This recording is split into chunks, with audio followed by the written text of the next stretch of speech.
자, 지금까지 주택임대소득에 대한 그 소득세 신고 방법에 대한 서면 신고, 그 다음에 전자신고, 세무대리인을 통한 대행 신고 세 가지에 대해서 살펴봤습니다. 자, 그런데 문제는 이제 그 소득세가 문제가 아니라 바로 건강보험료가 문제가 되는데요.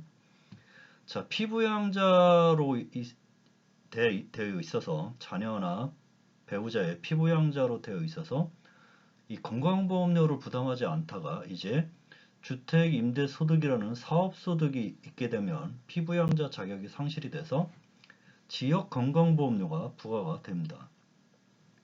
자, 그래서 2019년 주택임대소득에 대한 종합소득세 신고 납부는 바로 2020년 5월 1일부터 5월 31일까지인데 5월 31일이 일요일이기 때문에 6월 1일까지 신고 납부를 하고, 자, 이를 토대로 바로 2020년 11월부터는 지역건강보험료가 부과가 됩니다.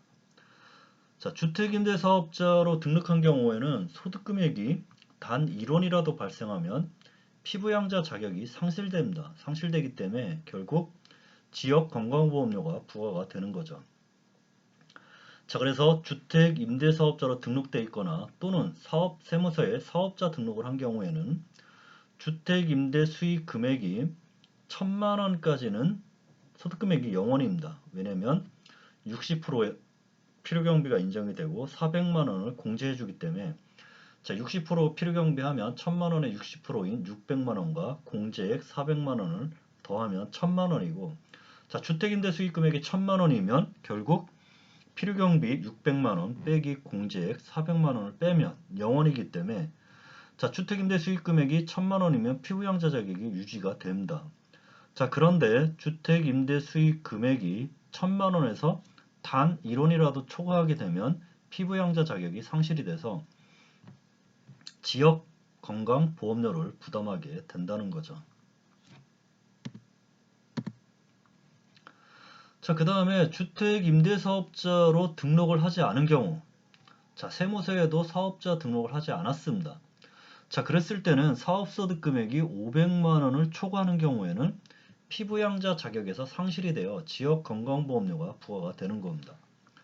자, 그래서 주택임대 수익 금액이 1400만 원 이하이면 피부양자 자격이 유지가 되고, 주택임대 수익 금액이 1400만 원 초과하면 피부양자 자격이 상실이 됩니다. 자, 그래서 건강보험료 측면에서는 주택임대사업자나 세무서에 사업자 등록을 하지 않은 경우가 훨씬 유리하다는 거죠.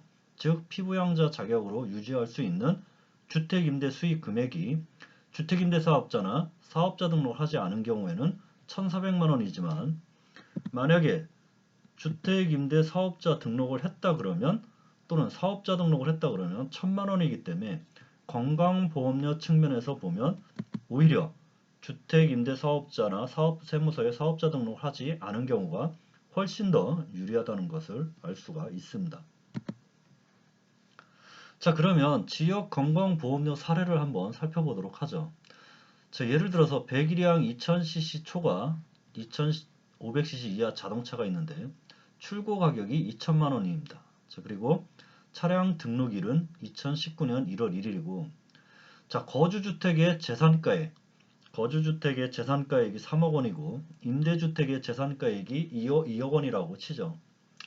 자, 현재는 자녀의 피부양자로 등록되어 있기 때문에 결국 자녀의 피부양자로 등록돼서 건강보험료를 하나도 부담하지 않는다는 겁니다. 자, 그런데 만약에 현 상태에서 주택임대 수익금액이 1400만 원인 경우 종합부동산세가 아니라 종합소득세죠. 오타가 났습니다. 종합소득세와 그 다음에 건강보험료가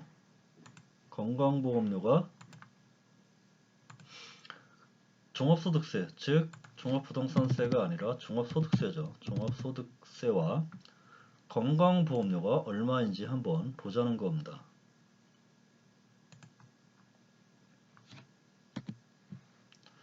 자, 그러면 주택임대사업자로 등록한 경우와 주택임대사업자로 등록하지 않은 경우 두 가지로 나누어서 살펴보도록 하겠습니다. 자, 주택임대사업자로 등록한 경우에는 수익금액이 1400만 원이면 건강보험료가 252만 1,920원이 발생이 됩니다. 종합소득세는 22만 4천원만 부담을 하면 되죠. 자, 그러면 건강보험료와 종합소득세를 합치면 274만 5,920원을 납부를 해야 됩니다. 자, 그러면 수익금액 1,400만원 중에 건강보험료 252만 1,920원과 종합소득세 22만 4천원을 합친 274만 5,920원을 부담을 하면 거의 20%를 부담을 하는 거죠. 자, 그래서 19.61%가 세금과 건강보험료로 나가는 겁니다. 자, 반면에 주택임대사업자로 등록하지 않거나 세무서에 사업자 등록을 하지 않은 경우에는 1,400만원까지는 건강보험료가 0원입니다. 자, 왜냐하면 1,400만원이면 500만원이고 500만원 이하에 대해서는 피부양자 자격이 유지되기 때문에 건강보험료는 0원이고 종합소득세는 70만원이죠. 자, 그런데 사업자 등록을 하지 않았기 때문에 사업자 미등록 가산세가 주택임대 수익금액의 0.2%입니다. 그래서 1,400만원의 0.2%인 28,000원에 대해서 사업자 미등록 가산세 28,000원을 부담을 하죠. 자, 그래서 건강보험료와 종합소득세와 사업자 미등록 가산세를 합치면 72만 8천원입니다. 자, 그러면 1,400만원 중에 72만 8천원을 부담을 하기 때문에 부담률이 5.2%라는 거죠. 자, 그러면 1,400만원, 주택임대수익금액이 1,400만원이다 그러면 건강보험료를 고려하면 결국 주택임대사업자나 사업자 등록을 하지 않는 것이 훨씬 유리하다는 거죠. 직장가입자, 그 건강보험료는 두 가지 형태의 가입자가 있습니다. 그래서 직장가입자, 그 다음에 지역가입자가 있는데, 자, 직장가입자 같은 경우는 소득금액만을 가지고 건강보험료를 산정하는데, 지역가입자는 소득금액과 재산, 즉 자동차라든지 부동산 등을 합산해서 보험료를 산정을 합니다. 자, 직장가입자는 보수월액, 즉 급여의 6.46%를 부담하는데, 보수월액, 즉 급여가 100만원이다 그러면 100만원 곱하기 6.46% 하면 매월 64,600원을 부담을 합니다. 연 77만 5,200원을 직장가입자 건강보험료로 부담을 하는 거죠. 자, 그렇기 때문에 결론적으로 지역건강보험료가 직장건강보험료보다 높다는 겁니다. 자, 이 얘기는 결국 지역건강보험료를 직장건강보험료를 전환하게 되면 건강보험료를 낮출 수 있다는 거죠. 자, 그러면 지역건강보험료가 많이 나오기 때문에 직장건강보험료로 전환하는 방법은 이 세 가지 형태가 있을 수 있습니다. 자, 첫 번째 가장 간단한 게 개인사업체라든지 법인사업체에 취업을 하는 거죠. 급여를 받고 취업을 하게 되면 직장가입자로 전환이 돼서 지역건강보험료를 부담하지 않습니다. 자, 다른 하나는 부동산 법인을 새롭게 신규로 설립을 해서 개인이 갖고 있는 임대주택을 양도를 하고, 자, 거기에 부동산 법인의 대표로서 보수월액 신고, 즉 급여 신고를 하게 되면 직장가입자로 전환을 하게 되는 겁니다. 자, 그 다음에 마지막으로는 주택임대업을 법인으로 전환하는 방법이 있습니다. 자, 그래서 임대주택을 현물 출자를 해서 새로운 법인을 설립을 하죠.